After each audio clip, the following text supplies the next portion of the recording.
Duff, you let Moz down. I didn't. He didn't play for Lancashire. You said he's told me you'd be honoured to play for the big man, and you stitched me up. I stitched you up big time. Stitch you up a little bit. Oh, big time, stitched you up. But recently, you've had a great start to your career at Featherstone. Awarded a new deal at the end of April.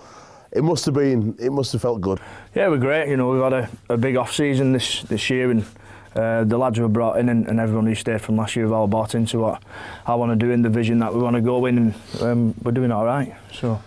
I remember when John Sharp left the club and they would talk about this person, that person, and when I spoke to a couple of people, obviously in the know, and they said they were so impressed by the brand of rugby you were playing down at Swinton. Is that what you've tried to bring across to Featherstone? Yeah, obviously everyone sees a game in their own way, and try to play a good brand of rugby.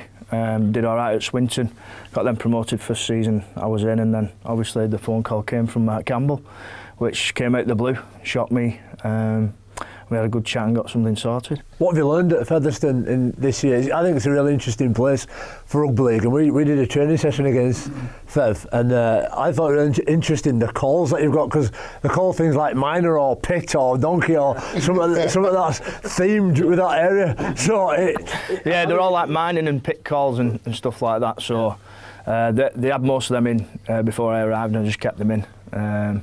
Everyone knows what they are, but yeah, it's all around like the town and what's come from the town with the pit. All comes down to identity again.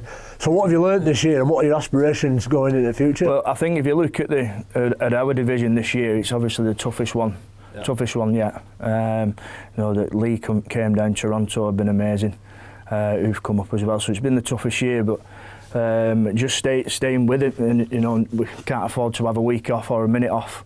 Otherwise you get burnt like we did last month. We didn't win a game, so that was a tough month for us, but we're back on the horse now, and we got another good result at Sheffield on Saturday.